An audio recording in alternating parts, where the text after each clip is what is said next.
All right, what have we here? Is it a new camera day? Well, it is, kind of. Not entirely, because it's not actually mine, but I got my hands on it. So I got this from a friend, and I was asked to get it up and running. Now this is a Canon A1. And the first impressions, it's that it's a pretty solid camera, and it feels really good, and it looks cool. And it's got a lot of stuff on it. There's so many levers and buttons everywhere that it's actually feels almost a little bit scary. But let's dive into it. It feels really high tech. It feels really good. Now the thing I have discovered is that it comes with one absolutely deadly flaw. And that deadly flaw might be what makes it completely unusable. Now, just looking through the viewfinder here, it's an absolutely excellent viewfinder. It's crystal clear. The lens is operating super smooth. There's lots to like about this one. Grip feels good, even though it's kind of a screw-on grip. And I'm just afraid it might get loose at some point, and it could be annoying. Okay, let's see if I can figure out how to load some film into this camera. So I have here a hand-rolled FOMA 100 in my own little canister here. Now I do this just so I can get fewer images, so it should contain around 10 images, something like that, instead of 36. So it's just to test if the camera is actually operational or not. So let's see if we can open it. Should be the normal, where you just pull out this plug here, and up it goes. And you get the film in.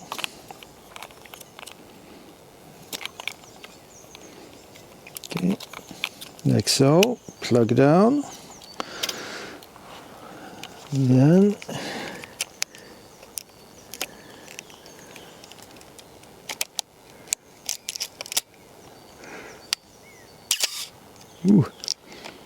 let's do one more. Okay, well, that seems to be going all right. Okay, I think it's loaded. Now I can explain already what is the big drawback with this, and it's the battery. Nothing happens without a battery. You can't, well, you can open the hatch maybe, but that's about it. It's completely electronic, and it so happens to be that the battery there's a drainage problem with the battery, so it can drain overnight. If you leave the battery in, it's empty by the morning, even though it's not on or anything. And it's super annoying. And I've also heard it will take a lot of battery power by just using it. So I might have to switch batteries every now and then. Okay, so in order to open the battery hatch, it's not underneath here where it's on most cameras. You have to unscrew the handle here, so you need to have something that you can unscrew it with. Okay, it's a bit rounded.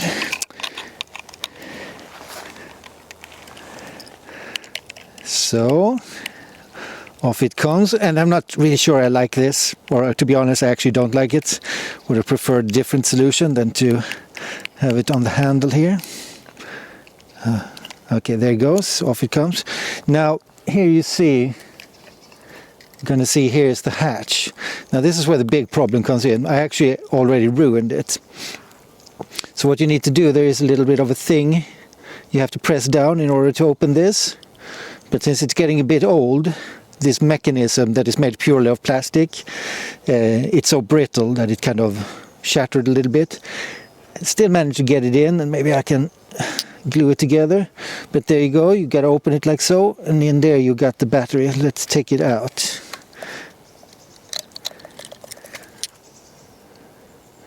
So here we go. That's a 4LR44 battery. So it got 4 of these classic batteries stacked inside of this tube. It's a little bit hard to find, but I could order it from Amazon too. So I got this, and then in it goes. But like I said, every time you stop shooting, you pretty much have to take out the battery, or else it's going to go flat. But right now it seems to be fine, so I'm just going to screw this thing back on. And then we're going to do some shooting. And I'm also going to try to explain some of the features with this camera. This is a first impressions, and I did some research on internet, but it actually scared me a little bit. There's a lot of things happening with this camera, so I'll see if I can figure it out. Okay, let's take these buttons piece by piece here, because you can see on the top here there's quite a lot of things, so I will explain them as I figure them out myself. So first of all, you need to set the ISO. So I got a FOMA 100 in, so I need to have a 100 ISO. And the way to do that, there's a little bit of a silver thing here. It's a little silver button that you have to press in. It gets really fiddly, but see, I press that in, and now this outer ring can be moved around. Then I can put it down to 100, so that's fine. Also, here, this is for the exposure compensation. So press down that. I can move the compensation dial, put it at 1 for now, and then this one here, just the button, is it's actually quite important. See if you can see that. Here, it's the battery check. If this one blinks fast, you got a good battery. If it doesn't do anything at all, you have to get a new one. Okay, let's see if I can figure this out. So I got the light meter to work, it's showing up. And I'm going to try shooting this in manual mode. Focus there. 125 f5.6.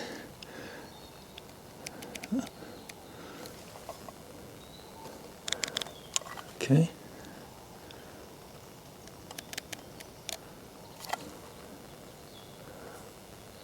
Right.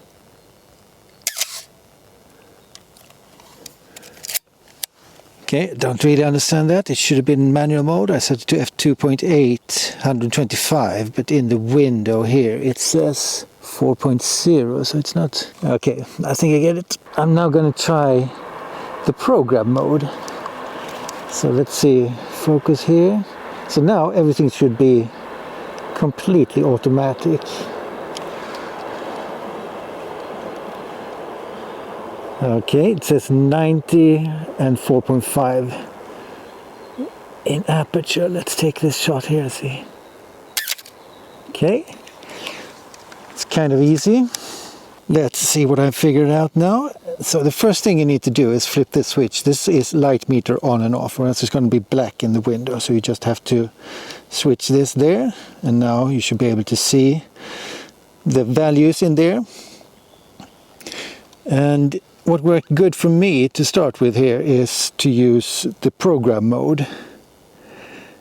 So what you have to do then is you get this little wheel here. Let's see, open this. You get a wheel here where if it's like this, this would be in aperture priority mode. And this here should be like in shutter priority. So you can either set your shutter speed here, or if you go all the way up, there's a P, and that should be in program mode.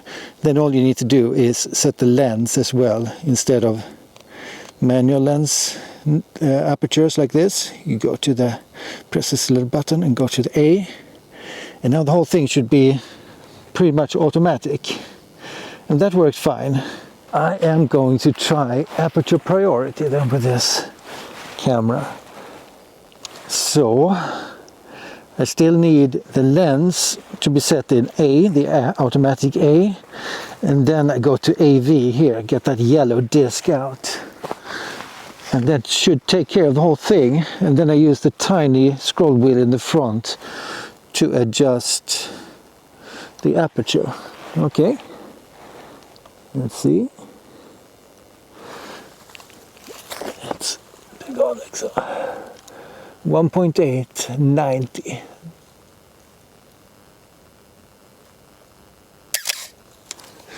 Okay. Well, it's working. What I think so far is that it is very complicated, and this almost feels like it's this is how it all began, right? This is the first of the truly modern cameras, where you get the PASM dial. 180, 1.8. And let's give it a little bit more, because now I have to use this tiny scroll wheel. It's just like using a Sony camera where everything is tiny scroll wheels. And that's good. 60, 2.8.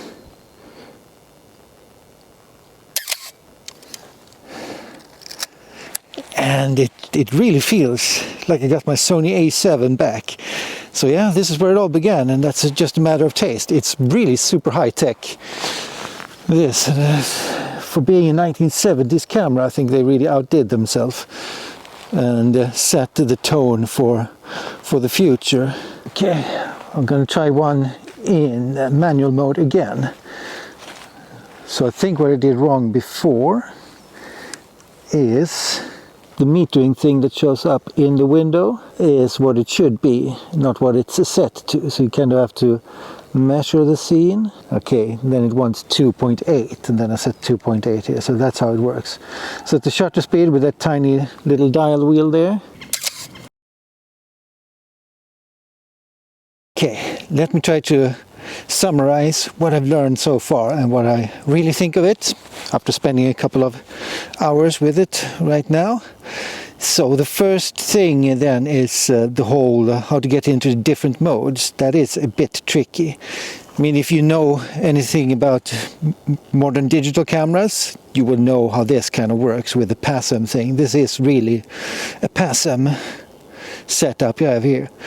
So let's see if we can figure this out here now. So in order to get into program mode, you had to put this lens on A, push down that little thing there. Now the lens is on A. Then you need to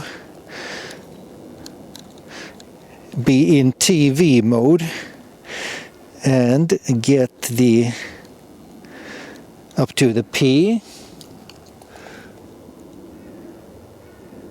If you can see that. Yeah. So there's a P there. And now when I look through,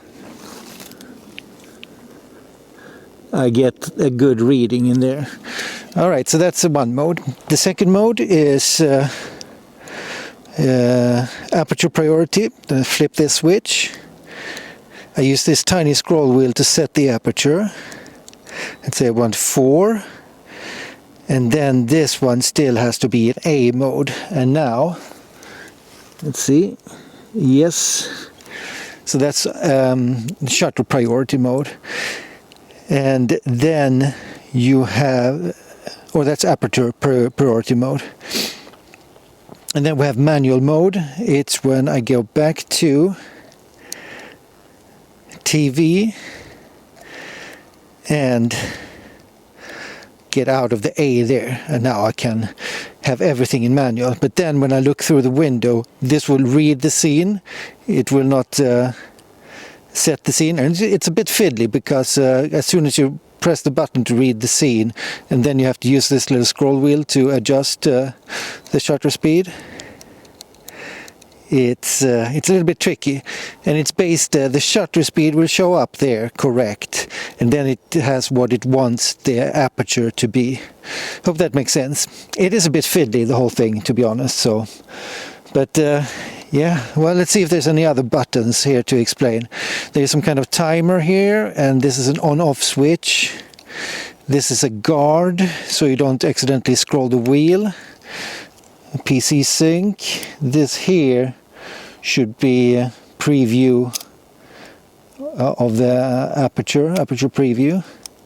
So I am getting the hang of it now, but I'm not really sure I like it. I don't think this camera is for me, to be honest. It is too advanced. It doesn't really feel like you get the proper film camera film camera feeling from it. So that's a bit of a shame, but I can tell it's an absolutely excellent camera, way ahead of its time. The engineers who did this, they were something extra, weren't they? So it really set the tone for the future, didn't it? But if you're looking to step back to use film just to slow down and such, it's maybe not the absolute correct camera to use. It is too too fidgety for me. But let's see, I'll take a few more shots and then I'm going to go home and develop it.